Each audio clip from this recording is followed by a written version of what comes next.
നമസ്കാരം, ഞാൻ കവിരാജ് അമ്പലപ്പുഴ. ഞാൻ കണ്ട ചൈനയെക്കുറിച്ചുള്ള വീഡിയോ വിവരണങ്ങളിൽ ആദ്യത്തെ എപ്പിസോഡാണ് ഇത്. കൊച്ചി ഇന്റർനാഷണൽ എയർപോർട്ടിൽ നിന്നും ഞങ്ങൾ മലേഷ്യൻ എയർലൈൻസിന്റെ വിമാനത്തിൽ ആയിരുന്നു ഞങ്ങളുടെ യാത്ര. ചെക്കിങ്ങിന് വേണ്ടി ഞങ്ങൾ തയ്യാറാകുന്നതിന് മുൻപായിട്ട് ഡിപ്പാർച്ചർ ഗേറ്റിൽ ഞങ്ങളുടെ അംഗങ്ങളെല്ലാവരും ഒന്ന് ഒത്തുകൂടി. അംഗങ്ങളിൽ പലരും അങ്ങോട്ടും ഇങ്ങോട്ടും പരിചയമുള്ളവരായിരുന്നില്ല. കൂടുതൽ പരിചയപ്പെടാൻ പോകുന്നതേ ഉള്ളൂ.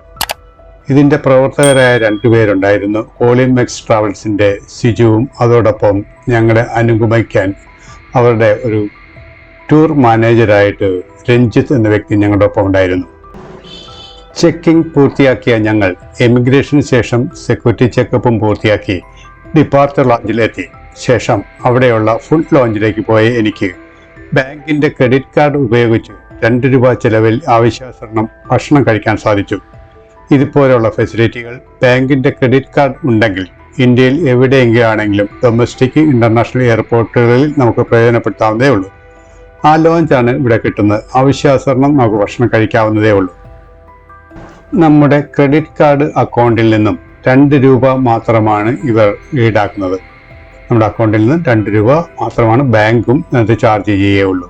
ആവശ്യാനുസരണം നമുക്ക് ഭക്ഷണം കഴിക്കാം. ഭക്ഷണം കഴിച്ചതിന് ശേഷം ഞാൻ ഡിപ്പാർച്ചർ ലോഞ്ചിലേക്ക് വന്നു. മുകളിൽ നിന്ന് ഡിപ്പാർച്ചർ ലോഞ്ച് കാണുന്ന ദൃശ്യങ്ങളാണ് ഇത്. ഇന്ന് ഞങ്ങളുടെ വിമാനം 1.5 മണിക്കൂർ താമസിച്ചേ പുറപ്പെടുകയുള്ളൂ.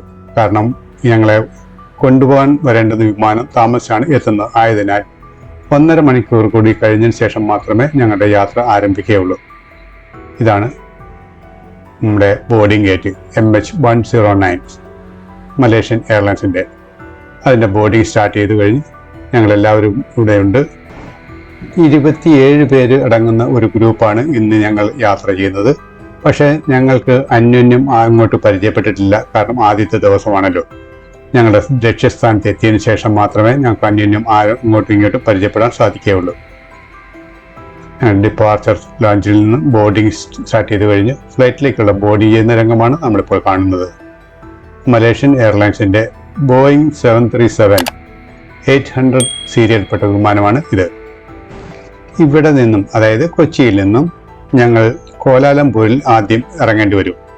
അവിടെ നിന്നും കണക്ഷൻ ഫ്ലൈറ്റിൽ ചൈനയിലെ ഷാങ്ഹായിലേക്ക് പോകണം. ഇതാണ് ഞങ്ങളുടെ യാത്ര ഐറ്റിനറി. ബോർഡിംഗ് പുരോഗമിച്ചു കൊണ്ടിരുന്നപ്പോഴാണ് ഒരു കാര്യം എൻ്റെ ശ്രദ്ധയിൽപ്പെട്ടത്. മലയാളം TV ചാനലുകളായ ഫ്ലവേഴ്സിലും അമൃതയിലും മറ്റും കോമഡി ഷോ ചെയ്യുന്ന ഒരു ടീമും നമ്മളോടൊപ്പം ഈ ഫ്ലൈറ്റിൽ യാത്ര ചെയ്യുന്നുണ്ട് എന്നുള്ള വിവരം. മലേഷ്യയുടെ ദേശീയ വിമാന കമ്പനിയായ മലേഷ്യൻ എയർലൈൻസ്, അതായത് നമ്മളിപ്പോൾ ബോർഡായിരിക്കുന്ന ഈ എയർലൈൻസ് അന്തർദേശീയവും ആഭ്യന്തരവുമായ യാത്രകൾക്കായി തടസ്സങ്ങളില്ലാത്ത ഫ്ലൈറ്റ് ബുക്കിങ്ങും അതിനോട് അനുബന്ധപ്പെട്ട മറ്റു സേവനങ്ങളും നല്ല രീതിയിൽ തന്നെ വാഗ്ദാനം ചെയ്യുന്നുണ്ട്.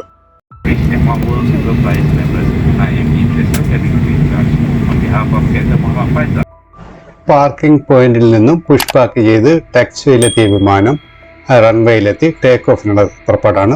ടേക്ക് ഓഫും ആയി കഴിഞ്ഞു. ഇനി 3 മണിക്കൂർ 45 മിനിറ്റ് നേരത്തെ ഫ്ലൈയിങ് ടൈമുണ്ട് കൊച്ചിയിൽ നിന്ന് കോലാലംപൂർ എയർപോർട്ടിലേക്ക്. നമ്മളിപ്പോൾ വീക്ഷിച്ചുകൊണ്ടിരിക്കുന്ന രംഗങ്ങൾ കോലാലംപൂർ എയർപോർട്ടിലേക്ക് എത്തിക്കൊണ്ടിരിക്കുന്ന രംഗങ്ങളാണ് നമ്മളിപ്പോൾ കാണുന്നത്. കോലാലംപൂരിൻ്റെ ടൗൺ ഏരിയയൊക്കെയാണ് നമ്മളിപ്പോൾ കണ്ടുകൊണ്ടിരിക്കുന്നത്. ആകാശ വീക്ഷണങ്ങളാണ് നമ്മളിപ്പോൾ കാണുന്നത്. ഏകദേശം അടുത്തു എന്ന് തന്നെ പറയാം. കാരണം ദൃശ്യങ്ങൾ വളരെ ക്ലിയറായി കിട്ടിക്കൊണ്ടിരിക്കുകയാണല്ലോ. ഇനിയും അധികം താമസിക്കാതെ തന്നെ നമ്മുടെ വിമാനം കോലാലംപൂർ എയർപോർട്ടിൽ ലാൻഡാകും. ഒരു സ്മൂത്ത് ലാൻഡിങ്ങിനുള്ള എല്ലാ അറ്റ്മോസ്ഫിയറും ഒരുങ്ങിക്കൂടിയിട്ടുണ്ട്. റൺവേയിലേക്ക് ഫൈനൽ ടച്ചിങ്ങിന് വേണ്ടിയുള്ള പുറപ്പാടാണ്. ലാൻഡിങ് ആയിക്കഴിഞ്ഞു. Touch down.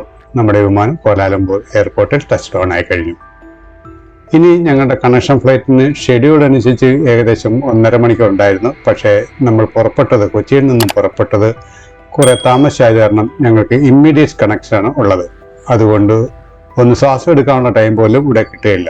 ഞങ്ങൾ ഫ്ലൈറ്റിൽ നിന്ന് ഇറങ്ങുന്ന രംഗങ്ങളാണ് ഇപ്പോൾ കാണുന്നത്. അടുത്ത ഞങ്ങളുടെ പാർക്കിംഗ് ബേയിലേക്ക് പോകുന്നു. ഞാൻ നേരത്തെ സൂചിപ്പിച്ച ആ കോമഡി ടീമാണ് ഈ കാണുന്നത്. ഇവർ 6 പേരുണ്ടായിരുന്നു. ആസ്ട്രേലിയയിലാണ് ഇവരുടെ പരിപാടി നടക്കുന്നത്. ഞങ്ങൾ അവരെ ശ്രദ്ധിക്കാൻ സമയം കിട്ടിയില്ല. കാരണം എത്രയും പെട്ടെന്ന് ഞങ്ങളുടെ അടുത്ത ഫ്ലൈറ്റായ കൊലാലംപൂരിൽ നിന്നും ഷാങ്ഹായിലേക്കുള്ള ഫ്ലൈറ്റിന്റെ ഡിപ്പാർച്ചർ ഗേറ്റിൽ ബോർഡിംഗ് ഗേറ്റിൽ ഞങ്ങൾക്ക് ഉടനെ തന്നെ എത്തേണ്ടിയിരിക്കുന്നു. ഞങ്ങൾക്ക് വേണ്ടിയാണ് ഫ്ലൈറ്റ് ഹോൾഡ് ചെയ്തിരിക്കുന്നത്. ഈ കാണുന്ന വിമാനത്തിലാണ് നമുക്ക് വീണ്ടും ഇവിടുന്ന് അടുത്ത യാത്ര പുറപ്പെടേണ്ടത്. ബോർഡിങ് ഞങ്ങൾക്ക് വേണ്ടി മാത്രമായിരുന്നു അപ്പോൾ ആ ഫ്ലൈറ്റ് ഡിലേ ആക്കിയിരുന്നത്. ഞങ്ങൾ ഈ ഫ്ലൈറ്റിൽ നിന്നുള്ളവരെല്ലാവരും ആ ഫ്ലൈറ്റിലേക്ക് കണക്ഷൻ ഫ്ലൈറ്റിലേക്ക് ബോർഡ് ആകുന്ന രംഗമാണ് നമ്മളിപ്പോൾ കാണുന്നത്. മലേഷ്യയുടെ ഫ്ലാഗ് കാരിയറും വേൾഡ് വൺ എയർലൈൻസ് സഖ്യത്തിലെ അംഗവുമാണ് മലേഷ്യൻ എയർലൈൻസ്. ഈ പ്രശസ്ത എയർലൈൻസിനെ കുറിച്ച് ചില രസകരമായ വിശദാംശങ്ങൾ നമുക്ക് ശ്രദ്ധിക്കാൻ പറ്റും. ഈ എയർലൈൻസിൻ്റെ, അതായത് മലേഷ്യൻ എയർലൈൻസിൻ്റെ ആരംഭഘട്ടത്തിൽ മലയൻ എയർവേസ് ലിമിറ്റഡ് എന്ന പേരിലായിരുന്നു ഇത് ആരംഭിച്ചത്. നമ്മൾ ഇന്ന് ബോർഡായിരിക്കുന്ന ഈ ഫ്ലൈറ്റ് എയർബസ് 330-300 എന്ന സീരിയലിൽപ്പെട്ട വിമാനമാണ്. യാത്ര പുറപ്പെട്ടു. അവിടുന്ന് ടേക്ക് ഓഫാണ്. ഒരു സ്മൂത്ത് ടേക്ക് ഓഫാണ് നമ്മൾ അഭിമുഖീകരിച്ചത്. നല്ല കാലാവസ്ഥയായിരുന്നു ടേക്ക് ഓഫ് സമയത്തും മറ്റും. അതുകൊണ്ട് വളരെ സ്മൂത്ത് ആയിട്ടുള്ള ഒരു ടേക്ക് ഓഫാണ് നമുക്ക് കിട്ടിയത്. 1963 മലേഷ്യൻ ഫെഡറേഷന്റെ രൂപീകരണത്തിന് ശേഷം മലേഷ്യൻ എയർവേസ് എന്ന പുനർനാമീകരണം ചെയ്യപ്പെട്ടു. ഇതിന് കാലക്രമേണ ഇത് കൂടുതൽ പേരുമാറ്റങ്ങൾക്ക് വിധേയമായിട്ടുണ്ട്. 1966 മലേഷ്യ സിംഗപ്പൂർ എയർലൈൻസ് ആയി മാറി. ഒടുവിൽ 1972 മലേഷ്യൻ എയർവേസ് സിസ്റ്റർ എന്ന ആയി മാറ്റുകയും ചെയ്തു. നമ്മൾ കൊച്ചിയിൽ നിന്നും കോലാലംപൂർ വരെ എത്തിയത് ബോയിങ് 737-800 സീരിയൽ ആയിരുന്നല്ലോ. അതിനകത്ത് മാക്സിമം ഉൾക്കൊള്ളാവുന്ന പാസഞ്ചേഴ്സ് 189 മാത്രമായിരുന്നു എങ്കിൽ നമ്മൾ ഇപ്പോൾ യാത്ര ചെയ്യുന്ന ഈ വിമാനത്തിന് എയർബസ് 330-300 സീരിയലിന് 260 പാസഞ്ചേഴ്സിന് വരെ ഉൾക്കൊള്ളാൻ സാധിക്കും. അത് ബിസിനസ് ക്ലാസ്സും ഫസ്റ്റ് ക്ലാസ്സും കൂടി ഉൾപ്പെടെയുള്ളത്. അതല്ല, എല്ലാ പാസഞ്ചേഴ്സിനും എക്കോണമി ആക്കുകയാണെങ്കിൽ, ആ കാറ്റഗറിയിൽ ഇത് തയ്യാറാക്കുകയാണെങ്കിൽ നമ്മളിപ്പോൾ യാത്ര ചെയ്തുകൊണ്ടിരിക്കുന്ന ഈ വിമാനത്തിൽ 460 പാസഞ്ചേഴ്സിന് വരെ ഉൾക്കൊള്ളാൻ സാധിക്കുന്ന കപ്പാസിറ്റി ഉണ്ട്. നമ്മൾ ഇപ്പോൾ റഫ് വെതറാണ് അഭിമുഖീകരിച്ചുകൊണ്ടിരിക്കുന്നത്.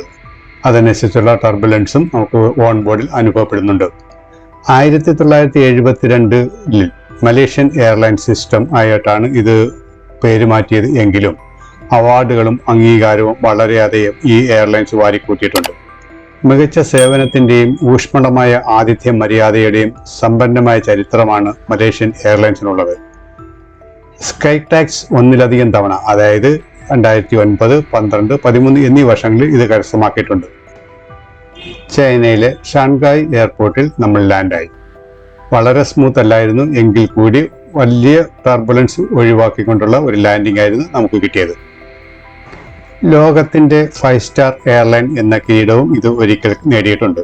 കൂടാതെ ഏഷ്യയിലെ പ്രമുഖ എയർലൈൻസ് വേൾഡ് ട്രാവൽ അവാർഡുകളിൽ നിന്നും ഇതിന് അംഗീകാരങ്ങൾ ലഭിച്ചിട്ടുണ്ട്.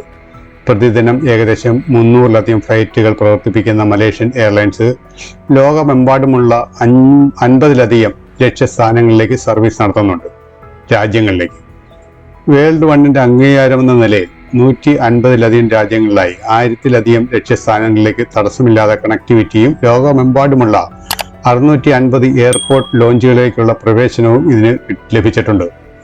നമ്മൾ അറൈവൽ നിന്ന് നമ്മുടെ ബാഗേജ് കളക്ഷൻ്റെ എടുത്തതിന് ശേഷം എയർപോർട്ടിന് വെളിയിൽ വന്നു. ഇമിഗ്രേഷനും മറ്റു കസ്റ്റംസ് ഫോർമാലിറ്റീസ് എല്ലാം കഴിഞ്ഞതിന് ശേഷമാണ് നമ്മൾ വെളിയിലെത്തിയത്. ഞങ്ങൾക്ക് അവിടെ ഒരു ഗൈഡ് കാത്തിരിപ്പുണ്ടായിരുന്നു. ഇവിടെ നിന്നും അടുത്ത ഒരു ബുള്ളറ്റ് ട്രെയിനിൽ ഇതാണ് ഞങ്ങളുടെ ഗൈഡ്. ഞങ്ങൾ കാത്തിരുന്ന ഗൈഡാണ് ഇത്. ഞങ്ങളുടെ ബസ്സിലേക്ക് സാധനങ്ങളെല്ലാം കയറ്റുന്ന രംഗമാണ് നമ്മളിപ്പോൾ കാണുന്നത്. ഇവിടെ യൂറോപ്പിലോ മറ്റേത് രാജ്യത്ത് എന്നാലും ശരി തന്നെ ആ ഡ്രൈവറാണ് എല്ലാ കാര്യത്തിനും നമുക്ക് സഹായിക്കുന്നത്. ഞാൻ കഴിഞ്ഞ പ്രാവശ്യം ജപ്പാനിലെ കാര്യം ഞാൻ പറഞ്ഞിരുന്നല്ലോ, അവിടെ ഡ്രൈവർ നമ്മൾ ഉപയോഗിക്കാറില്ല, അത് ക്യാപ്റ്റൻ എന്നാണ് അദ്ദേഹത്തിന് നമ്മൾ വിളിക്കാറുള്ളത്. ഷാങ്ഹായ് മഗ്ലൗ ട്രെയിനിലാണ് നമ്മളിപ്പോൾ ഇരിക്കുന്നതും യാത്ര ചെയ്യുന്നത്. ചൈനയിലെ ഒരു കാന്തിക ട്രെയിനാണ് ഇത്. ജർമ്മൻ ട്രാൻസ് റാപ്പിഡ് സാങ്കേതിക വിദ്യയാണ് ഈ ട്രെയിൻ ഉപയോഗിക്കുന്നത്. ലോകത്തിലെ ആദ്യത്തെ വാണിജ്യ അടിസ്ഥാനത്തിലുള്ള അതിവേഗ മഗ്ലൗ ട്രെയിനാണ് ഇത്. പരമാവധി ക്രൂസിംഗ് വേഗത മണിക്കൂറിൽ 300 കിലോമീറ്റർ ആണുള്ളത്. നേരത്തെ ഞാൻ ബോർഡിൽ കാണിച്ചിരുന്നല്ലോ. 2021 മെയ് മാസത്തിന് മുൻപ് ഈ ട്രെയിനിൻ്റെ വേഗത 431 കിലോമീറ്റർ ആയിരുന്നു പെർ അവർ. അക്കാലത്ത് ഇത് വാണിജ്യ പ്രവർത്തനത്തിലെ ഏറ്റവും വേഗതയേറിയ ട്രെയിൻ സർവീസ് ആയിരുന്നു. ഈ ട്രെയിൻ ഷാങ്ഹായ് ഇന്റർനാഷണൽ എയർപോർട്ടിനെയും അതിൻ്റെ പ്രാന്തപ്രദേശമായ പുഡോങ്ങിനെയും ബന്ധിപ്പിക്കാൻ വേണ്ടിയുള്ളതാണ് പ്രധാനപ്പെട്ടത്. 30 കിലോമീറ്റർ ദൂരം താണ്ടാൻ ഈ കഴിഞ്ഞ ട്രെയിൻ യാത്രയ്ക്ക് 8 മിനിറ്റും 10 സെക്കൻഡുമാണ് എടുത്തിരുന്നത്. ഒരു ട്രെയിന് 2 മിനിറ്റും 15 സെക്കൻഡും കൊണ്ട് 30 കിലോമീറ്റർ വേഗത വരെ കൈവരിക്കാൻ കഴിയും. അതേസമയം ചരിത്രപരമായ പരമാവധി പ്രവർത്തന വേഗതയായ 431 കിലോമീറ്റർ 4 മിനിറ്റിന് ശേഷമാണ് അത് കൈവരിക്കുന്നത്. നമ്മൾ ടൗണിലൂടെയാണ് ഇപ്പോൾ യാത്ര ചെയ്യുന്നത്. നമ്മൾക്ക് ഇനി ആദ്യത്തെ ലക്ഷ്യം ഉച്ചഭക്ഷണമാണ്. ആ ഉച്ചഭക്ഷണത്തിന് ശേഷം ഞങ്ങൾക്ക് ഒരു ക്രൂയിസ് ഉണ്ട്. അതിപ്രധാനവും അതിമനോഹരമായ ഒരു ക്രൂയിസ് സർവീസാണ് അതുള്ളത്. ഹുവാങ് പു റിവർ ക്രൂയിസ്. അതിൻ്റെ ടെർമിനലാണ്, സ്റ്റാർട്ടിംഗ് പോയിന്റിലാണ് നമ്മളിപ്പോൾ എത്തിക്കഴിഞ്ഞിരിക്കുന്നത്. ഇതിൽ പ്രവേശിക്കണമെങ്കിൽ ഒരു ടിക്കറ്റിൻ്റെ ആവശ്യമുണ്ട്. ടിക്കറ്റ് ഞങ്ങളുടെ ഏജന്റ് നേരത്തെ തന്നെ എടുത്തു വെച്ചിട്ടുണ്ടായിരുന്നു. ആദ്യം മുതൽ അവസാനം വരെ വളരെ അത്ഭുതങ്ങളും സന്തോഷകരമായ കാഴ്ചകളാണ് നമുക്ക് പ്രദാനം ചെയ്യുന്നത്. ആ വിശേഷണങ്ങളും മറ്റു എല്ലാ കാര്യങ്ങളും, വിശദമായിട്ടുള്ള എല്ലാ കാര്യങ്ങളുമായി അടുത്ത എപ്പിസോഡിൽ എത്തുന്നവരെ നിങ്ങൾക്ക് എല്ലാവർക്കും നല്ലത് വരട്ടെ, നന്മ വരട്ടെ.